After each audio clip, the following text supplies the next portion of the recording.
What's the greatest enemy of order? That's right, chaos. And this is America's most chaotic podcast, The Pod People.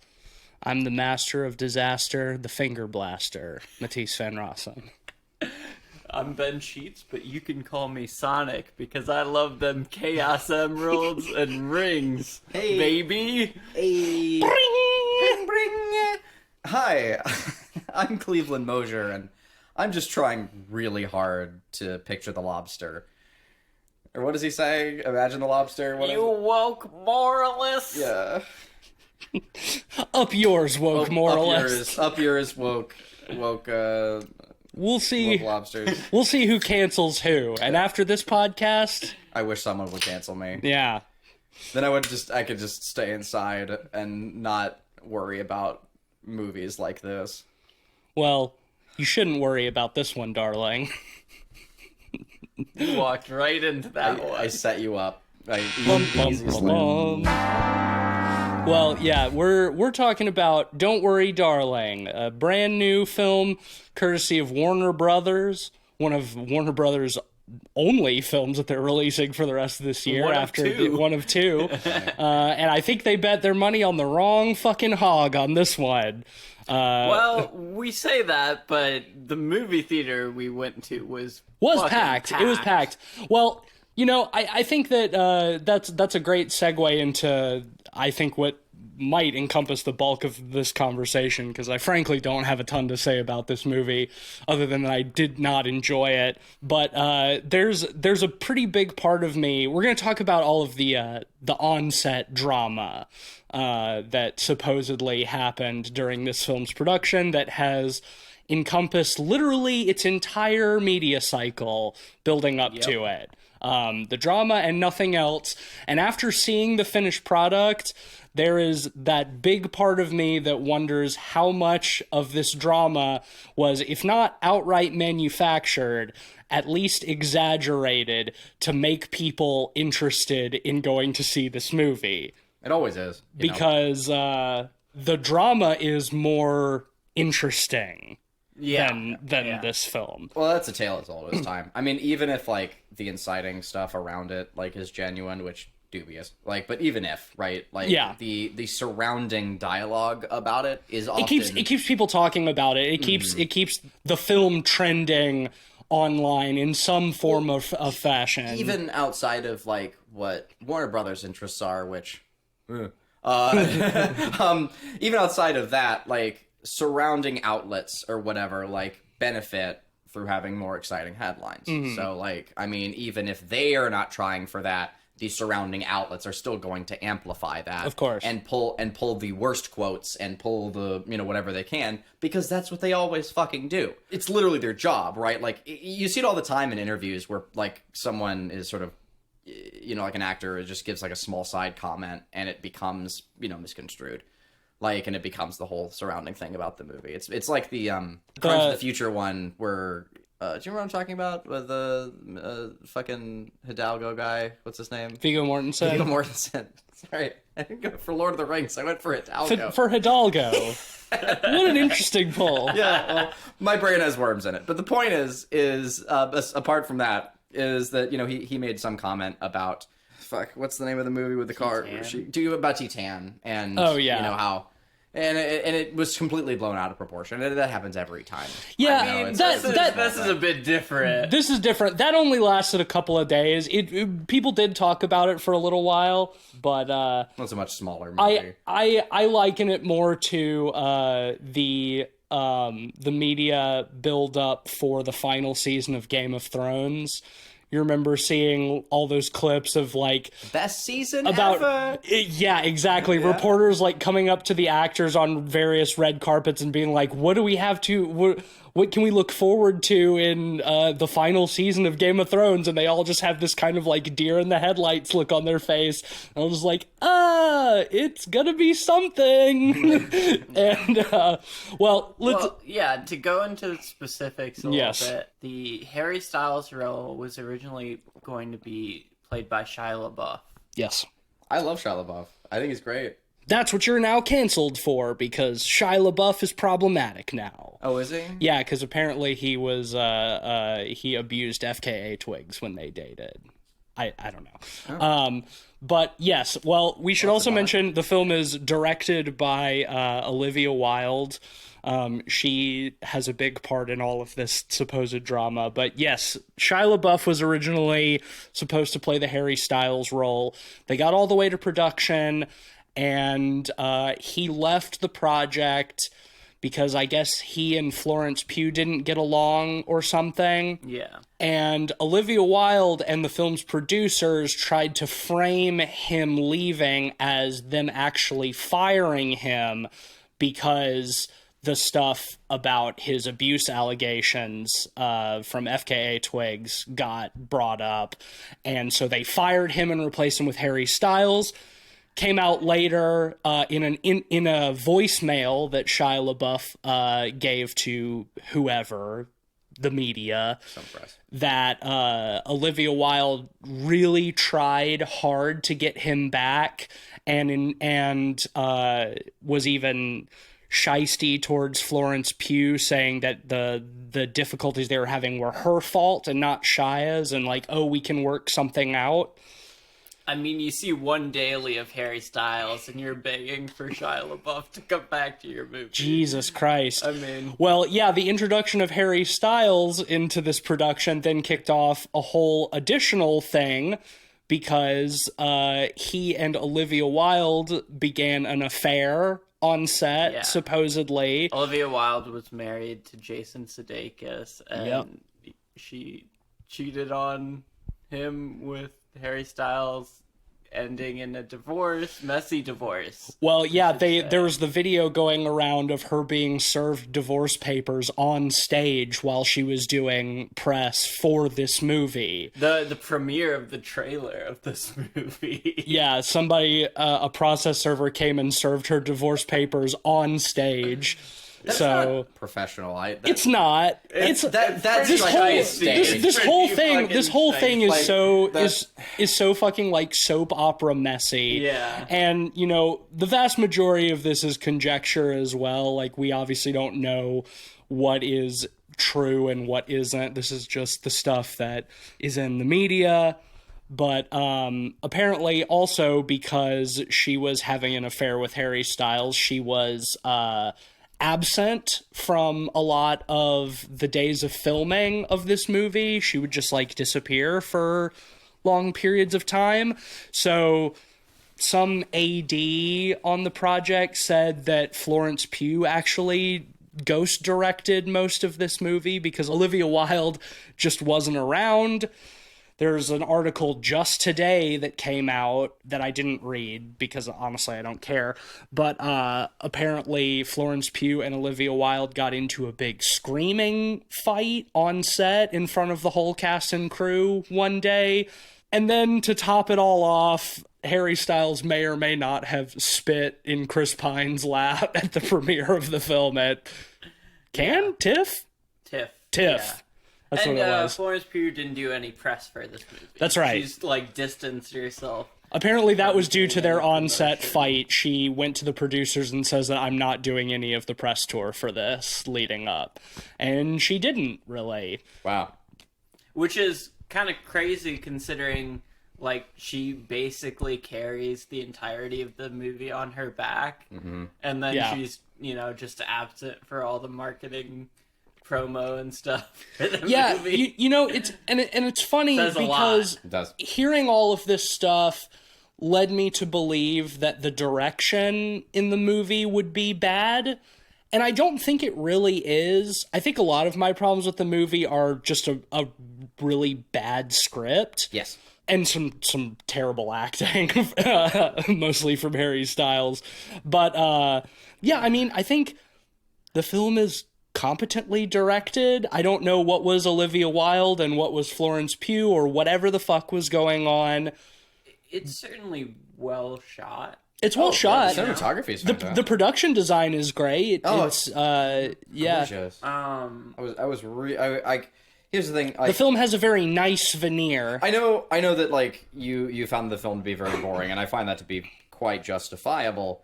But for me, I love production design, and so even when the film like might have been boring for the most part, I was really swept in and taken in by like just all of the sets. Yeah. Like it's so carefully made and so beautiful and so meticulously 1950s. I mean, it's a pretty dollhouse. It looks nice, but it's hollow. Yeah. Which is I feel point. like apropos for the movie. Yeah. You know.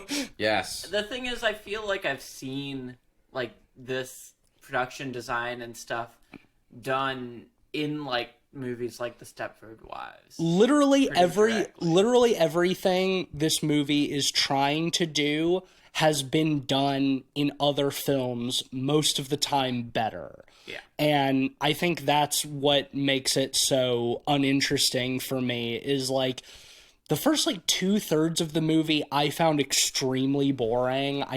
Nothing much really happens. There's a lot of like kind of trippy like hallucination dream sequence kind of things, but I find that totally uninteresting if there's no weight behind it. And it's like I just feel like this is trying to do what David Lynch does so well and get at like, ooh, what if there's a dark underbelly lurking beneath this nice veneer of polished, pretty Americana, you know, in the 50s too, especially. It's like, this is just, I know Blue Velvet is set in the 80s and takes place in the 80s, but like, the Blue Velvet does everything this movie's tried to do so much better, except for the stupid fucking twist. I have another comparison that I think is just as comedic, and that's Last Night in Soho. Last Night in Soho also has like our protagonist has an obsession with the 50s, and she slowly starts to be driven towards what she thinks is madness. Mm-hmm. And it has a lot of like that same like the sort of attempts at psychedelic cinematography where characters like look in different directions in the mirror, and there's a lot of other moments like that, and where reality is like quote breaking down. And it is comical to put these two next to each other. I mean, like that Last Night in Soho is it's one of my favorite films out of last year. Or was it this year? I forget. It was last year. Yeah, one of my favorite films out of last year. I've seen it twice now. It's so much fun to look at, and I'm just it was a good movie. Compelled by the protagonist, and I tried really hard with this movie. Ben and Tease, like there were a few times, like a third or so of the way into this movie where like you guys were giggling, and I was almost a little disgruntled by it. I was kind of like, I still think this is neat. Like, come on, like this movie could still hold out or whatever. And you guys were kind of giggling at it, and I was so on board 2/3 of the way into this movie. I was intrigued. I was having a great time. I thought the execution was okay, and then it just fucking eats shit. And I was we'll talk about it in a bit, but like. The writing, though, even in the first 2/3, is just bad. It is, but like, it's nice to see like Florence Pugh so in her element again after Midsommar. I was thinking about this like halfway through the movie. She is very good in this because she's always good. Yeah. But Florence Pugh fan. if you think about it, she's basically just playing the exact same character she did in Midsommar. Yes. Yeah. It like. She makes they're shockingly similar. It's a shame like this is a visual medium because like there's a very distinctive face that or mouth that she does where her lip kind of comes down. The Midsommar face. It became a meme. Everybody knows Florence Pugh, the Midsommar face. She does it a lot in this movie too. Yeah. But well, like, it always feels so earnest to me. Like Florence Pugh is like one of my favorite examples of like a really gorgeous person like knowing how to do an ugly face. Like sure. like she's really good at doing an ugly face, and it makes her characters so much more believable and earnest to me. I was talking with someone about this the other day about like Arcane, like the animated series. Is like it's not afraid to have those like really like beautiful characters doing just super ugly expressions, and it feels so much more genuine. Small stuff, but see, yeah.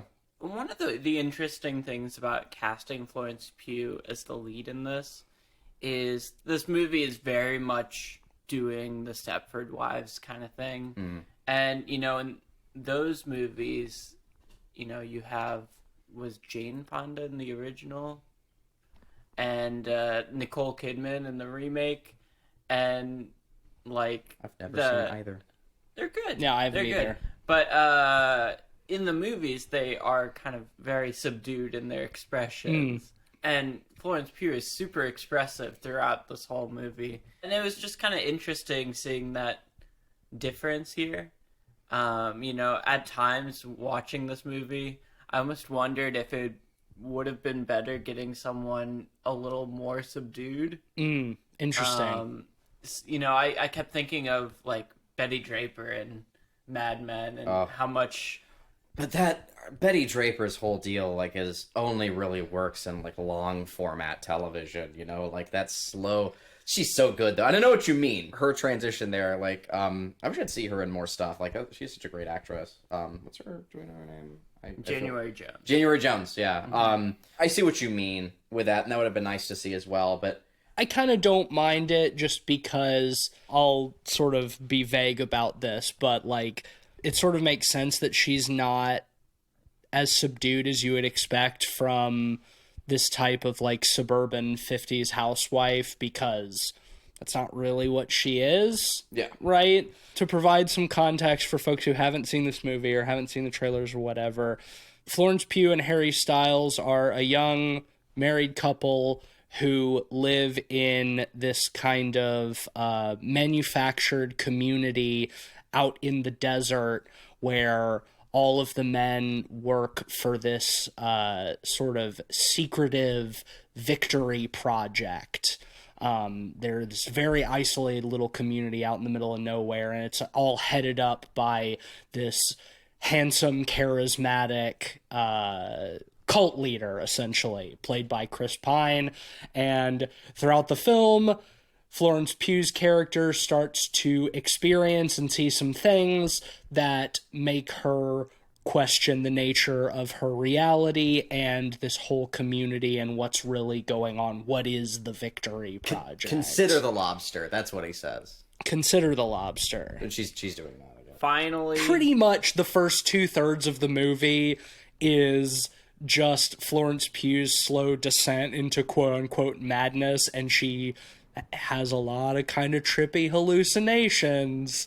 yeah, And so, Spooky spooky hallucinations. What's going on here? Montagey sort of. Kind of. Yeah, It's like, it is expressionistic. it is kind of montagey because, like, even though it's not like a traditional montage, the scenes are just kind of like, most of the movie is just like scenes of, ooh, look at what weird spooky thing happens here that is weird and unnerving. Okay, now let's move on to the next scene where there's some kind of spooky, unnerving thing that she sees. I did or that like happens the to sound her. design.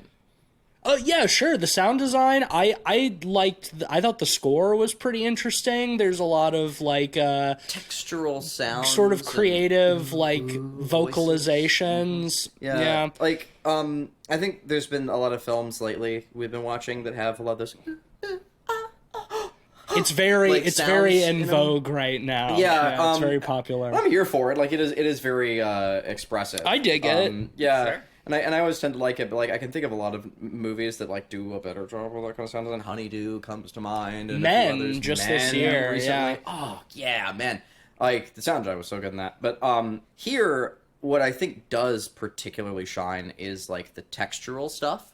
I love like when she's picking up the eggs out of the egg carton and she's crumbling them. The textural sounds sound in that is are, good. The are, Foley's like, good, yeah. The empty crumbling shells. Yeah, like the Foley kicks ass in those. Like it's really like Yeah. gross but dry, and it's hard to describe. Like and there's a lot of that, like when she's putting the saran wrap around her head and stuff. And like to me, it took Ooh. those scenes that were like, right, kind of like, oh, I've seen it a billion times before, and it still gave me It's like like, oh something to man, enjoy. she wraps her head in saran wrap Yeah. and starts to asphyxiate, and then she takes it off her head. Ooh. And like, I certainly didn't find it unnerving or scary, but like technically, at least I could appreciate Yeah, sure. it. I mean, there's a lot of like you're saying from a technical perspective, there's a lot of craftsmanship in this movie. Yeah. There's a lot of good craftsmanship. I would say it's devoid of much artistic merit. The film is, but Sure. there's a lot of very good craftsmanship. It feels very film schooly in a lot of respects, in that they're trying the script? to aim for images rather than backing their thrills up with actual narrative drive. Yeah. It's That feels coherent. it's like, let's make a cerebral film, but there's nothing. Cerebral. They think they're much But it's smarter total. than they It's actually yeah. are. It's totally. It's totally empty at That's the end of the something day. we saw all the time in film school, is people trying to do these weird, trippy visuals, or like, cool set pieces and, weird things. Let's try showing someone wrapping their face in saran wrap. And the Nick Refn school of filmmaking, Yes. style over substance. And that's the core problem of this movie, is like the script didn't have that drive to really emphasize the thrills in a coherent way. Drive. I get it. Nick Refn. Yeah. Real Full human circle. being. And a real hero. We should mention that the script was written by You're gonna Dick have to Van mention that. Dyke's grandson. Scramson? Scramson. Grandson, yeah. His grandson. Apparently, this script or the screenplay or some version of this has been floating around Hollywood since like the mid 2000s, since like 2007 or something like It that. would have been a lot better if it had come out then. Maybe The era of like dumb twists, yeah, dude. Like yeah, that would have been I guess prime, that's fair. Primo. Yeah, well, that's an interesting point you bring up, because we are like fully in the era of like elevated, quote unquote, elevated horror. Sure. And this film presents itself as that when Even it's got Florence Pugh in it. when it's a much dumber film. And I think you are onto something. If this had come out in like 2007, like a low to mid budget, like quote unquote horror thriller, I'm not saying it would have been good, but it I think it would have fucking flopped then too, because it would have sure. felt more derivative of things that came out more recently to that time, like The Matrix or The Truman Show. right, but it wouldn't have had the kind of prestige word of mouth that this film has or was trying to cultivate in the lead up, Yeah. It would have just been the kind of like mid-budget shitty movie that they dump into theaters, a few people see it, and then people forget about it. And I don't think this film is going to have a lasting impact as it is, but we are in an era where people see a trailer like this movie has and are like, ooh, something smart, something edgy, something that a film that has something to say. Finally, a Get Out for us white women. Yeah. That is what the film ultimately ends up becoming. To Get Out for white women. Get Out for white women. Which, frankly, disrespect to Get Out, which has a much better twist in it. Much better. Just a much better film. Yeah. Well, that's kind of interesting thing about this movie is that like I feel like a lot of the people involved in this film are too good for it. Yes. Yes. Almost everybody except Harry Styles. Like Florence Pugh is definitely too good for this kind of movie. I would even say Chris Pine is too good for this kind of Chris movie. Pine I don't rules. think he's a great actor, but I do think that he maybe. I mean, he is in those Wonder Woman movies. I want to say he deserves better than this, but like maybe not. But like Olivia Wilde, even though this is like her film, I think she's better than this. I mean, she cast herself really well. I think always liked Olivia Wilde. She's like as an actress, she is good in this. Yeah, she's I think, great in everything I've I seen her think in. she fits the role probably best of anyone in the film, because she has that look to her of kind of 50s housewife almost.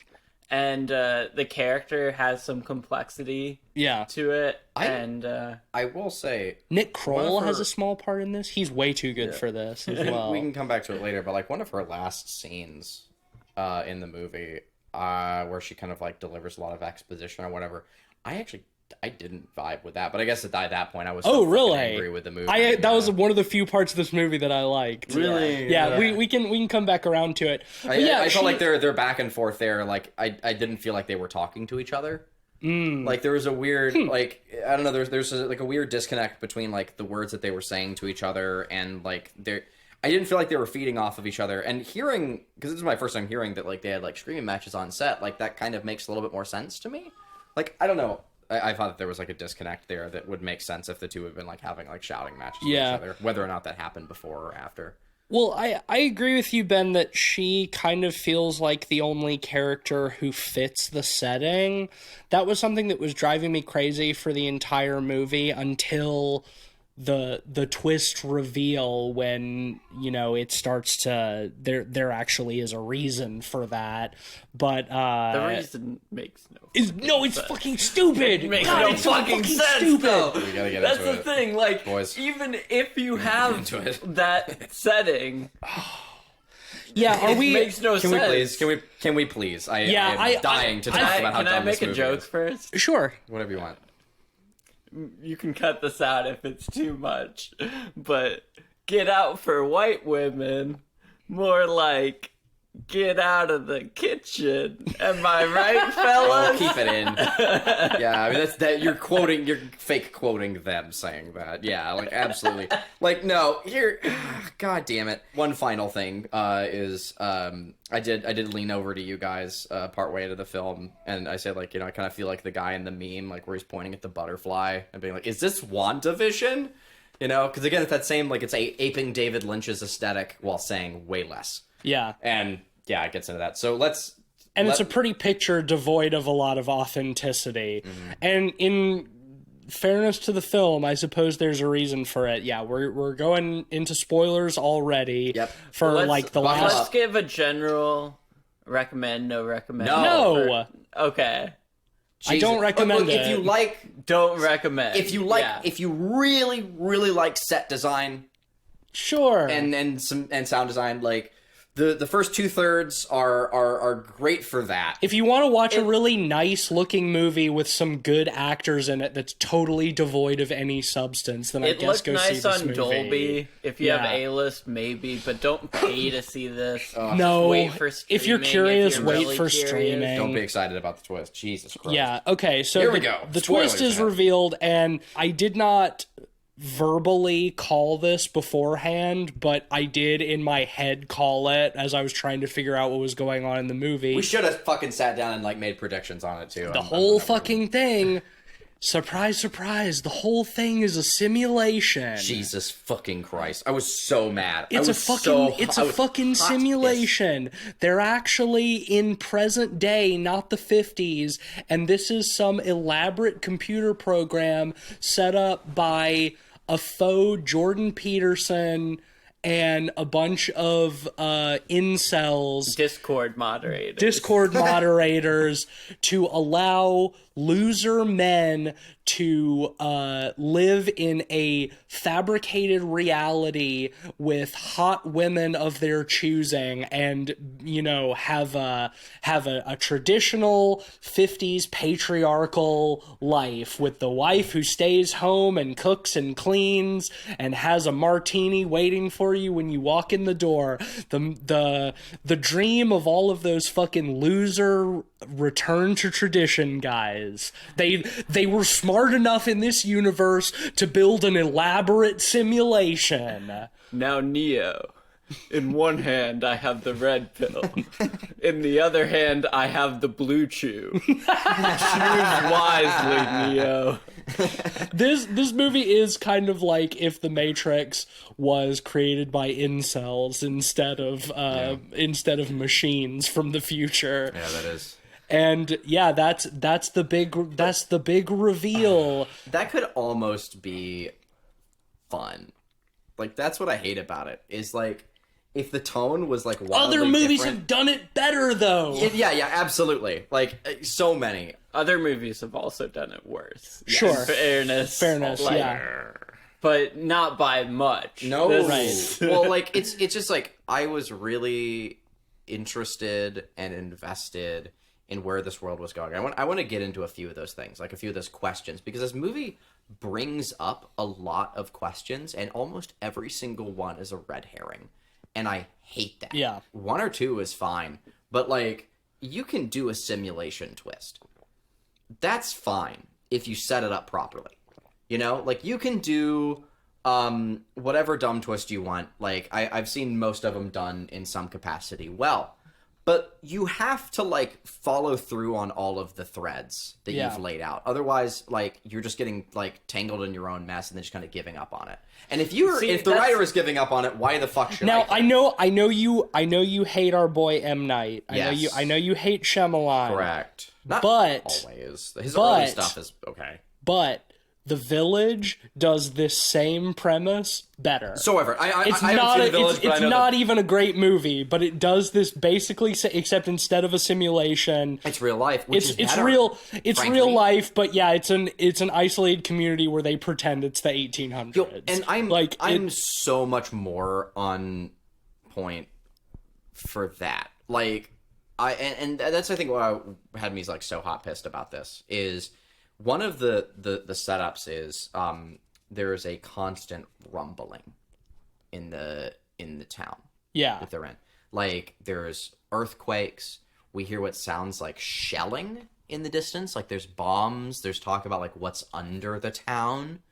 There's Yeah, all the men go to do their work in the Victory Project headquarters, it's which is called just the like Victory Project, which is very World War II-y, you know, like it's total red herring. Yeah, Yeah, you think they're of course developing weapons or and something. It's yeah. like it's not the fun kind of red herring because it's conjuring a lot of imagery in the mind, right? Like, oh yeah, what are the bombs? How are they controlling these? How are they controlling the women? Because it's pretty clear that they are, right? Like from the outset, like we get it. It's set in the 50s. Just by like making your setting the 50s, all of that connotation is already known. Yeah, right? like before we know that it's a simulation, we can intuit that the real goal of the Victory Project or whatever is control. This town is very controlled. Yeah, Chris like Pine that's gives a the whole whole chaos thing. about gives a whole lecture about how he hates chaos. Right, Like, and order is what's to be strived for. He has, and that's why you have to make your bed.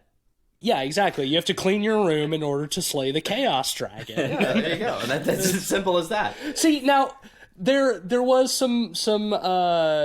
some press before this movie came out talking about how Chris Pine's character is based on Jordan Peterson, and with some of the like hollow platitudes about order and chaos, like yeah, Sure, I see it. there's a lot of those kind of buzzwords. You know, it's revealed later that Harry Styles gets into because he's like a fucking online dark web intellectual or whatever they fucking call those people. You know, he's listening to the podcast on YouTube or whatever. Can you imagine But- listening to podcasts? but Fuck that. the my biggest problem with it is they make Chris Pine seem way too cool and collected. If they're really trying to base him off Jordan Peterson, he needs to be weeping constantly over nothing. He needs to fucking be working himself up into fucking teary rants. So going into this movie, I felt the same way. So recently on the far opposite side of the aisle, the Hunter Biden movie just came out. And in that, they do the same thing, where, like, it's supposed to be, like, a hit piece on Hunter Biden and Joe Biden, but they really fuck up because they make Hunter Biden look super cool. And, like, the whole point is to make him out to be, like, a shitty, like, fail son, and they can't even do that, and they somehow end up making him look like a badass. And don't they make Joe Biden seem like some sort of like dark mastermind, like pulling the strings Yes. instead of just like the senile old automaton that he is, Like, or stumbling through anything to make him look pathetic, but like they can't help themselves, you know, They can't help but because they're make making them a seem movie, cool, yeah. And like, but here's the thing, right? Like in that shitty movie, it's literally Hunter Biden. It's literally Joe Biden, right? Like, here, I'm willing, like, especially once I got into the movie, like, I really enjoyed Chris Pine's performance, and I'm willing to, like, let allegory be allegory, right? like, that's fine. And frankly, too, I thought it was neat. And I think that, okay, the reason I like it here is because that seemed like it was the intent. Like, the intent here is to say, yo, what if Jordan Peterson was actually like was cool actually and capable? smart and capable? This is what would happen, and I kind of like that idea. So I don't have too many qualms with that. I get it. I think it's a little bit disingenuous to like to try to imagine that anybody like Jordan Peterson could ever be intelligent and organized enough to put together something like this. I feel like it almost gives too much credit and credence to the idea of people like him as a quote-unquote threat instead of just some pathetic weepy motherfucker who incels listen to. Sure. Here's the thing, too. Like, we see that going into the simulation changes how you are. Right. Like, Harry Styles, when we see him out of the simulation, he's like this pasty, gross-looking... greasy motherfucker, stringy hair. 4chan Discord moderator-looking motherfucker. And then when he goes in, he chooses to be British. And he's debonair and whatever. So that implies that, you know, out of the simulation, Chris Pine is probably grosser. This is never true. We get never to see see This that. is a segue into if you can change how you present in the simulation, why do they look the same at all? Right. Why do they fucking look the same at all? Why do they even need real women? Yes, that's the big one. that's the big thing that gets me is they establish that like the children in the town are not real. Like none of these go out of their way to do these that. imprisoned women are actually having babies. Like the children are part of the simulation. So that begs the question, why do they need to bring real women into this at all for their plan? It seems like I mean, as we see from the film, that is their ultimate undoing. I guess there's an argument that you can make for them wanting so desperately to control these women, these object of their desire, that they have to, you know, force them into the simulation and brainwash them and give them fabricated narratives and so on and so forth. But it just seems like so much fucking work. Like, if this simulation is so perfect and elaborate that they can have children and people working in the town and all of this shit, why can't they just simulate themselves some perfect subservient wives and they can just fucking rot in their simulation? Because if they did that, then we wouldn't have a movie, right? Like, that's the only fucking reason. It doesn't make any fucking sense to me, because we learn, too, that when all of the men go off to work during the day and leave their wives at home, they're leaving the simulation to go live their real lives and work jobs to continue paying to be in the simulation, and they also have to somehow nourish and water and care for the comatose wives who are never out of the simulation. Like, what is the appeal of any of this from their perspective? I don't fucking understand it. And how do they get the women to begin with? They're just fucking incels, right? The bit Right, Harry Styles and Florence Pugh, we see, are dating in real life before the simulation. He's already got her. Like, he has himself a girlfriend in real life. Why? None of this shit. This shit is so stupid. It's so underwritten and not thought out at all under literally any scrutiny. Yeah. I don't know if you guys have seen the movie Serenity with Matthew McConaughey and Anne Hathaway. No, I think you told me about it, though. It came out a couple years ago. It has a very similar twist to this, albeit in a very different way.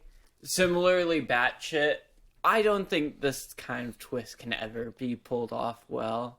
I think ultimately It's so trite. This sort of film structuring is the same thing that a show like Lost got itself stuck into, where you start writing questions and you keep writing questions into your script, and by the time you get to the point where you need to answer them, it's too late.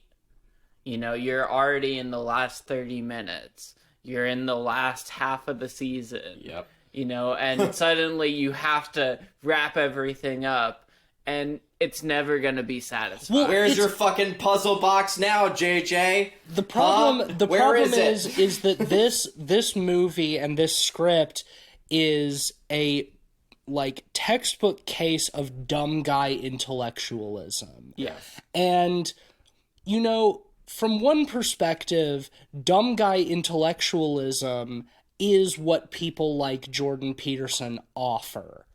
Folks like him, Ben Shapiro, these fucking losers are academics for incredibly stupid people. Yes. The kind of people that dumb people think are smart. And there's the part of me that would be like, well, this dumb guy intellectualism of the film is sort of self-referential about what the film itself is about.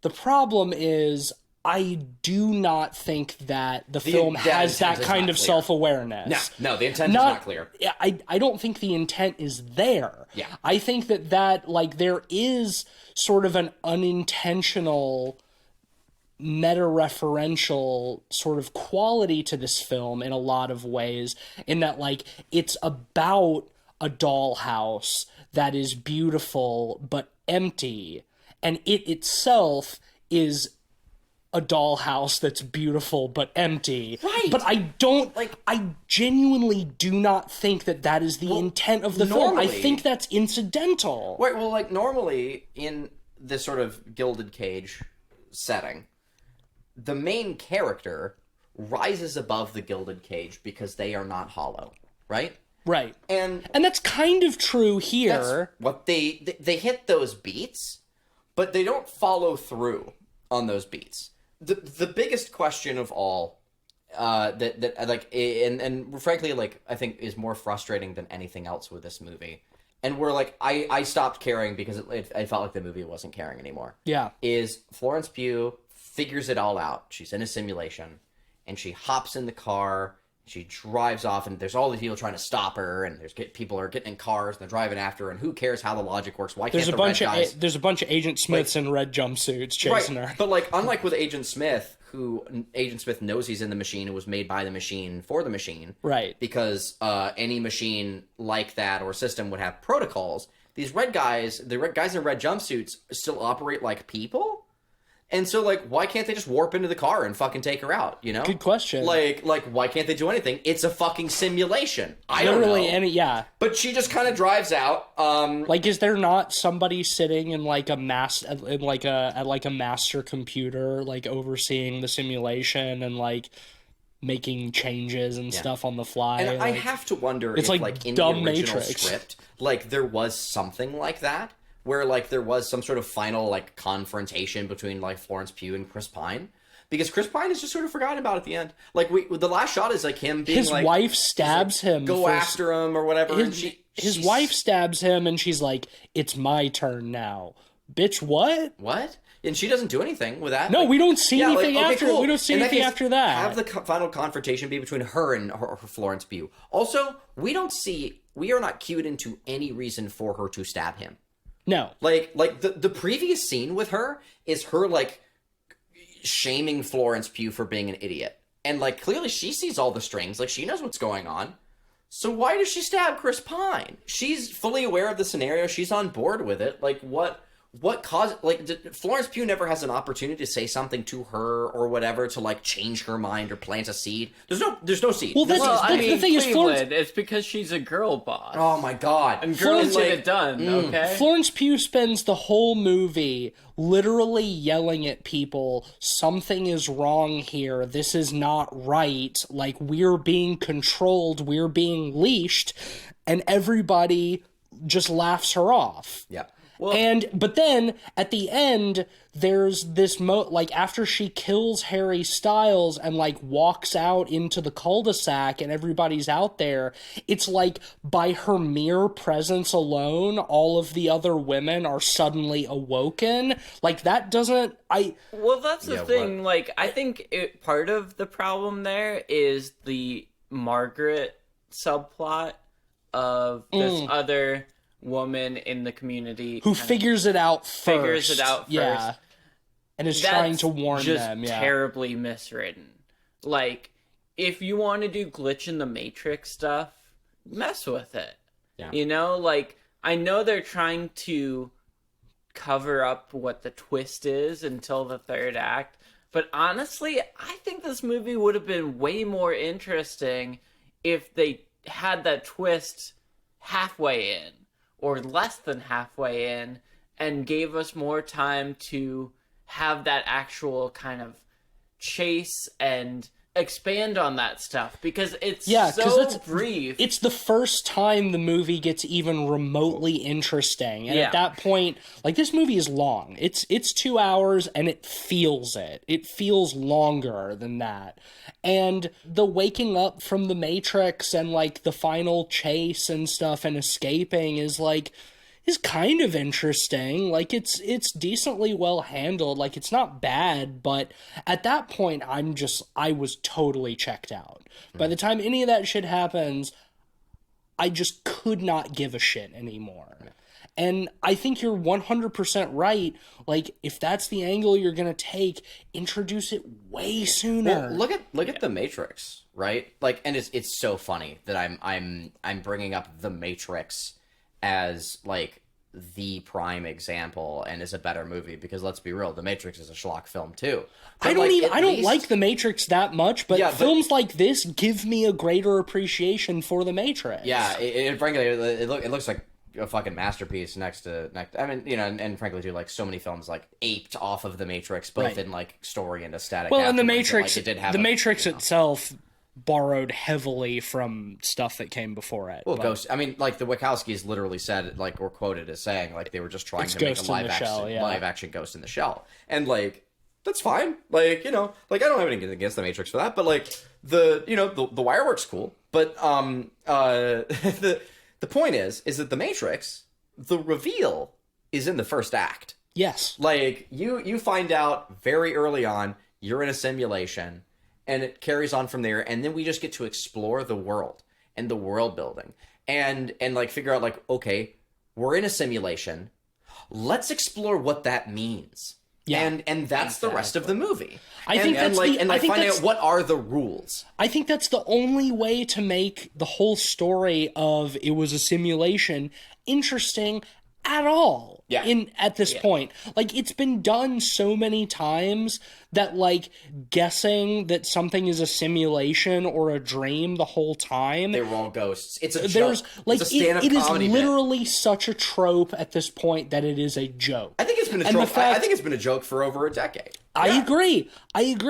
And the fact that in 2022, we're getting a film that's still trying to play that angle 100% sincerely, self-serious, is so baffling. Yeah. I literally said out loud in the movie when it fucking happened, when that reveal happened, God fucking damn it, I knew it. Yeah, I heard you. I could, like, it's so fucking frustrating. I felt insulted by this movie. And it is like an insulting it's intelligence like, situation. seriously, we're really doing this again? Like, we're really doing the it was a simulation the whole time thing again? I mean, my thing was like, oh, all that for this? Because again, like, exactly. Here's the thing. The airplane stuff set up, right? Like, we had like the kid dragging the airplane across the sand. We have her holding the woman who kills herself. Like, we have her, like, beforehand, like, holding the airplane and praying. We have the airplane that goes overhead that's clearly signaling that something is wrong. Okay, cool, there's a theme here. Yeah. Finish the thought. Like, okay, cool. Like, the airplane is what cued her in to, like, finding out what's up over the hill, you know, and like she goes up there and like touches the glass and like orgasms or whatever. Like I don't know what happens. Like she touches the glass and I guess like kind of gets out or something. Well, We don't know. that's the implication is that like yeah, you touch the booby building and The big nipple. The big The nipple. big You nipple. touch. I did turn to Cleve at one point, and I was saying I called it the big nipple. Yeah, you touch the big nipple, and that's your way out of the simulation. So Florence Pugh gets out. She gets out early. We don't see it. She gets out early, but then Harry Styles is there to put her back in, and they brainwash the memory out of her that she got out. And so then at the end, she gets out the same way. Whatever. But you mentioned that the Margaret character, we see her, she kills herself, she slits her throat and falls. But then later they tell us like, oh no, she's not actually dead. But we learn towards the end, they even have a line that if the men die in the simulation, they die in real life. If you die in the video game, you die in real life. You die for real. If you die in the dream, you die for real. Fucking Nightmare on Elm Street. Well, but that applies just to the men? Why? I want to say they were trying to cover that up. Like, we never see her again. Yeah, I guess that's true. Finish the thought. They keep telling us that she's okay, though. Yeah, the men are gaslighting. Yeah, I guess. Because that's part of what this movie is all about. Just men gaslighting the women all the time. But handled so fucking clunkily. Here's the thing, you know? all Like, the themes here, like in a better movie, I'm super on board for. sure, yeah, like I don't deny the existence of the patriarchy and like the systems Sure, of control of course not. that men exert over women still to this day, but like this movie just it's telling me that it has something to say, but it doesn't. No. It doesn't have anything new to say. And again, like Everything this movie's trying to say I can see from fucking watching the news or scrolling Twitter. Yep. This movie's not saying anything new. Right, and frankly too, like Or interesting. At the end of a long workday, going to see a movie is a really nice escape from that. And again, I love well-written movies that get into social commentary and politics and whatever else like that. Sure. I'm here Get for Out it. is great. Get Out's a great example. Get Out fucking slaps. There's so many great examples. But the thing is there's an ocean that of them. But outside of that, Get Out is entertaining. yeah, but exactly. Well, exactly. It's entertaining, and it still gives anyone a world to get lost in. Yeah. Right. Like that's like the contract that you sign. Right. Like, hey, we're making a movie. This is an entertainment piece for you. You're paying money to go and see this. You know, like let's give you an opportunity to escape for a little while and to get out of the world. And again, we can talk about themes, we can talk about reality, we can dig into all that stuff or whatever. But at the end of the day, like there's still like a world and there's still like texture to like grip onto and to escape from. You know? And whether it's an escape or not, the real good movies leave you with something to think about when you're going to bed that night afterwards. When you're laying down and you're closing your eyes and you're thinking about the great movie that you just saw and it's like, oh, you know, now that I think about it, like this thing is, indicative of such and such thing, whatever. That's not a particularly elegant way to say it. But like this movie has... I don't feel like there's anything. Look at The Lighthouse, right? I don't think when I'm laying down to go to bed tonight, I'm gonna be thinking about this movie and having like any revelation. Well, I think it will. I do think it'll leave Cleveland up at night thinking about the ending specifically. Yeah, let's dig into that because I've been trying to get to it constantly, like Florence Pugh driving across the desert, being assailed. I'm really trying to get to the end. So like, yeah, she goes through all this bullshit and she gets back to the nipple building and they're all trying to stop her and they can't because she's just too cool. And she puts her head against the glass and bit back to reality. Except we don't get that. It just goes straight to fucking credits. Now here's the thing: in the previous scene, we saw her strapped to the bed. We know her husband is dead next to her. Yeah, he died in the game. He died in real life. She is strapped to that bed, and she's plugged into the machine. So even if she wakes up, she can't get out. You know, unless she like hulks out and like fucking rips out of those bracers or whatever. Like, she can't escape. And the fucking cowards and idiots don't show us that. She touches the glass to escape, and then we cut to credits. And it's like, it's not an Inception thing where like the thing is left like wiggling in the air or whatever. Like, the only thing I'm left with is she's strapped into that bed, she's dead. Like, there's no other, like, solution there unless we were able to see her wake up and puzzle her way out of the restraints or something, you know? Like, because those are fucking hospital restraints, like, she's strapped into. Like, she's not getting out of there. The system was designed for that in mind because they set us up and showed us that in the movie. Because she tried to escape before and she couldn't get out. What's different now, right? Like, someone else, even if it's not the Jordan Peterson, the Chris Pine guy, like... The wife took over, so someone is still running this shit. Well, yeah, She's Olivia Wilde says to her, like you have to get out now. They're coming to kill you in the real world. So there's and still people coming. How is she? The movie like sets up like what? How the fuck? Like, how the is movie she gonna? Tells us that there's still like drama happening, and then it just cuts to credits. Fuck you. And you know what? Fuck you. Like, and you know what? You're 100% correct, but why do I give a shit? Right. That's what it comes down to is like you are. And what's the lesson there? From a narrative and logical standpoint, you are 100% correct. What happens after she wakes up? The movie doesn't care, and I also don't fucking care. I don't give a shit. And I envy you. I don't give a shit. I really don't. Because the entire 2 hours prior to that has conditioned me to not give a shit. Because why should I? Yeah. Because the movie doesn't think... Like, at that point, I already have so many fucking questions, so many fucking plot holes that, like, clearly the movie didn't think of. So, what's one more? Why did they have to bring women in the first place? Who fucking cares? How is she gonna escape when she wakes up? Who fucking cares? The movie doesn't. The script doesn't. So why should I? And like, I see that. And the reason I still get bitter about it is because I guess I'm just baffled. It's like, how can you look at that and not see it? How can you be so fucking dumb? And you're right. And like, I agree with you. Like, how can you be so fucking stupid? And it's like, and again, there are so many names tied to this movie that I respect that have been in other great films, and there's so much competence in so many of the other aspects of this movie in execution, and the budget is massive.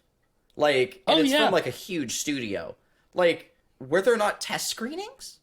Because I would think that a single test screening would tell you half of this stuff. That's what I'm saying, though. And like, it probably did. I think that's why all of the media leading up to this was about the on-set drama. People eat that shit up. Right. We spent the first 20 minutes of the show talking about it because it's more interesting than the actual movie. Like, it is fucking tabloid soap opera drama. People love that shit. And I think the studio and probably everybody involved with this film knew. They knew. And the only way, especially with Warner Brothers saying this is one of 2 movies that we're releasing in the rest of this year after the HBO Discovery merger, whatever, they're like, we gotta get people to see this thing. We gotta get people in the theater to see this thing. And we gotta come up with a reason to entice people. And what's the easiest way to do that is make everybody be like, ooh, messy drama. I bet the movie's gonna be a mess. And it was. The audience at our screening was a lot of white girls, you know? Yeah, young white women. White women love their messy drama a lot of times. As, you know, basic white women, we should say. Not all, but, like, I think feeding that is playing to their audience in a way. At least if they're cynically marketing this, you know, knowing their product is mediocre. Yeah. So I certainly would believe that a lot of this drama was played up. Yeah, you know? played up at the very least. Like I mean, demographic aside, I'm yeah, sure but- I'm sure a lot of it happened in some form or fashion. Sure, but like yeah. but like man, the fact that that is literally all that was focused on in the lead up to this, and cuz they knew that their star Florence Pugh was not going to do any press for this movie. They knew that ahead of time. Yeah. So how do they build hype for this? The video of Olivia Wilde getting served divorce papers, was viral months ago. So how do you build up hype for this? You lean into the fucking drama. You lean into the bullshit, the onset bullshit. And what is at the heart of the drama is a cat fight. Yeah. Is Florence Pugh versus Olivia Wilde. Yeah. And that kind of shit sells. It does. It sells. And frankly, I feel bad for Florence Pugh for getting wrapped up in all of this shit. Like, I do think that her performance in this, for what she had to work with, is very good. I think that I mean, she carries the movie on her back. She is not phoning it in the slightest. She is acting her ass off, and she's a very good actress, and she does manage to be interesting. She manages to be a good character despite the shitty film that she's in. And if it's true that she sort of ghost directed a lot of this, like, I think she deserves credit for preventing this from being even more of a disaster than it already is. What it ends up being is extremely mediocre and frustrating. It could have been a disaster. There's a lot of theoreticals we're throwing out here, obviously. Yeah, all we don't speculation, know of any of course. this. Yeah, we of don't know course. any of the real story. But what I will say is, like, regardless of whatever, I will always respect someone who decides to just kind of, like, step out of the scenario, and just kind of let go of the reins. For whatever reason it may have been, like, at fault or not, likely not, Florence Pugh deciding to just, like, not do the press circuits and the rest of it, like, I find to be pretty admirable. Yeah, I don't blame her at all. She did what she needed to do on set for this film. From a production standpoint, she acted her ass off and maybe directed a good chunk of this film, and then stepped away and said, this is a fucking mess. I don't want to be any more associated with it than I already am, and stayed out of the press and all of that shit. And frankly, good on her. I think out of everybody in this fucking movie, she comes out looking the cleanest. Yeah. Chris Bryan probably following after. Yeah. Whether Harry Styles actually spat in his lap or not. I think Chris Pine comes out of this looking all right, and plenty of the minor characters as well. We haven't really talked about it. We can mention it briefly, and then I want to end this. Harry Styles, terrible in this movie. Oh, just fucking god awful. Fucking It's no awful surprise actor. that for the majority of the movie, everyone has an American accent except for him, and it's obvious because he can't fucking pull His off accent- acting to save his life. His accent is unidentifiable. I truly thought he was trying to do an American accent for most of this movie until one of the characters explicitly mentions that he's British. and I would go so far as to suggest the possibility that line was an add-in because he was doing such a bad job of trying to do an American accent. Because the thing is, like, he is British, but his accent isn't quite decipherably British through most of this movie. Yeah. It is all fucking over the place. I truly do not know, outside of name recognition, how anybody thinks that this dude is, like, a viable actor. Like, he is terrible in this movie. Yeah. He looks good. He's very handsome. He's a very good-looking gentleman, but he is an awful actor. And in this movie, where most of the other actors are good to great, the comparison is stark. I want to ask, I don't really have a dog in this fight, but I want to ask, do you think that there's any chance that the bad accent was intentional because his character is American and he's like just not good at it. And he's just trying to live his fantasy, but he's not good at it. I think there's a chance of that. Because I can see it. If that's the case, I think they need to make it clearer. Yeah, I think they might have kind of leaned into that. See, in reshoots and posts. I said it when we were walking out. I want to reference another film, but I know it's a movie we're going to talk about on the podcast at some point, and Cleveland has not seen it. And if I say anything about it in comparison to this film, it will spoil that film for Cleveland. So I'm not going to do it. I appreciate you. But Ben, I'm gonna send you a message on Discord later. Yeah, send me a message. I'm gonna send you a message on Discord later. Is there any abstract hint you can give? I mean, A word or anything that won't. No, we'll talk later. Yeah, just talk Yeah, later. but there, when we eventually talk about that film on this podcast, which we probably will in 2023, I'll circle back to this. Thank you. Appreciate you. I'll circle back to this, but I think that it's not outside the realm of possibility that he was purposely flubbing his accent because the character's American trying to pretend to be British. But if that is the case, we don't have enough of him doing a good, clean American accent in the real world to make that obvious. And so what it comes across is that we see so little of real-world Harry Styles in this movie. We only see the fake world.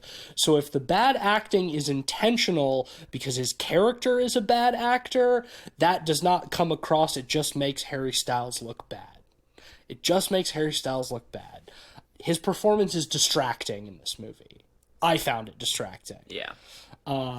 For a good half of the movie, just trying to parse what kind of accent he's doing. Because in a single line delivery, it oscillates between like American and English and like Australian and like Boston. Like it's all over the place. And intentional or not, it's bad. It's bad. Yeah, honestly, like that's one of the things I was chuckling at the most during the movie. Is just every time he kind of every time he goddamn opens his mouth, it was a surprise. Every time he goddamn opens his mouth, and for like the first third of the movie, maybe he doesn't have more than like 2 or 3 lines at a time, and I was like, they trying to hide this? They trying to hide his bad accent by not letting him talk too long? But then there are like several scenes where like him and Florence Pugh are like fighting, and he's like yelling, and whoo, boy, Jesus Christ, that delivery is so bad in those scenes. What the fuck is going on with his accent, man? I don't know. I'm tired of talking about this movie. Me too. Let's fucking rate it. 2 out of 5. I don't know. I don't fucking care. 2 out of 5. Yeah. This is the future that Mark Zuckerberg wants. The metaverse. The graphics are too good. Honestly, like I wish they would have introduced that earlier, because I want to see like people starting to clip out of the skybox Clipping into the floor. Well, it clearly aliasing errors and people's faces not loading in. Well, it was clearly like not made by T-posing. someone technologically savvy. Like, and no one technologically savvy was brought on to consult in like the script writing or pretty much any process. Oh, in terms of like the simulation you're talking about? Yeah, they didn't really care about that, which I think could have been cool if they'd been a little more bold with that. Well, yeah, because like getting into the simulation, it's like a Ludovico technique where they like prop their eyes open and then Clockwork shine a Orange little style. laser. Yeah, Yeah, Ludovico. shine lasers in their yeah. eyes, which are the simulation, I guess. Yeah. But yeah, this movie is a fucking mess and pretty awful. This is a 1.5 out of 5 for me. Yeah. Oh yeah, I'm torn. I really like the set design and a lot of the characters and stuff. Hey, and follow they your just- heart, bud. They just really fucking ate shit. If you want to give it a 5, you can give it a 5. Fuck that. No, I mean, much like the airplane that Florence Pugh sees in the movie, it doesn't stick the landing. And then disappears. Because I'm going to forget about this movie, I think, pretty quickly. Yeah. Yeah. 2. 2's fine. I want to give it a 2.5. But that's like That's half. generous. That's too generous for how fucking much they whiffed the end. Yeah. And they really whiffed it hard. Well, What were the tremors? I don't know. We'll never know. we'll never know. And What who, was and the who, airplane? And who cares, really? And who the cares? movie didn't care. Why should I? Why should I? But I want to care. Well- I like caring. That'll give put your effort into caring about something that's more deserving of your right. care. I shouldn't let this film train me to be apathetic. That'll give Don't Worry Darling an average of 1.8 out of 5 pods. Again, see it if you're a masochist, I guess, or you're really curious, Don't pay or to you go really see like this Florence movie. Pugh. Don't pay to see it. Next week is pretty special, actually. We called a little bit of an audible. Because yeah. originally Not sponsored by Amazon. Originally, next week's episode was supposed to be the Munsters, Rob Zombie's new whatever. But something a little bit more urgently deserving of our attention happened. A little film called Barbarian came out. Sort of came out of the blue, and we desperately needed to talk about this film. We've already recorded the episode. It's very good. Hanna-Barbarian. It's we talked about this movie for a long time. The episode's almost 2 hours long. There's a lot to say. It's a fantastic film. That's a great example of doing a lot of the things that this movie did wrong. Go see this movie Barbarian's before listening to the episode if you can. Barbarian slaps. We give plenty of Absolutely spoiler slaps. warnings at the beginning of the next episode. And recommendations to see it. So but this is your encouragement. Go check this movie out before you listen to the next episode. Don't read up on it. Don't read up look on up it. any Don't watch a information. trailer. Just fucking run and Go see see it totally blind. You'll be very happy you did. So that is your first warning on that. Your second warning is the sponsor of this podcast. Yeah, what is that? It is a piece of paper with the word Tulpa on it. I hate you. I hate you. Why do you hate me? Why You should would the hate sponsor shelf? You should hate the and sponsor not shelf. you, son of a bitch. Why would the should hate the sponsor Tulpa. shelf remind me of a shitty movie right in my time of darkness? Of a good movie called The great Empty movie. Man. a movie that could have been great, and Which had is some going cool to be moments. removed from HBO Max very soon. Go watch The Empty Man. You should because watch it it. doesn't have a physical release, and after they pull it from HBO Max, I don't know where you're going to be You able would to talk watch about it. mostly boring movies with some good moments, but like Jesus Christ, the Don't listen to Cleveland. The Empty Yeah. Man's a good movie. it's boring as shit. It's a And long, frankly, too, messy movie with a bunch Frankly, of great The ideas. Empty Man has a lot of the same problems that this movie has. Like, it's boring for a good portion of it, and at the end of it, you're like, was any of it? Did any of it mean anything?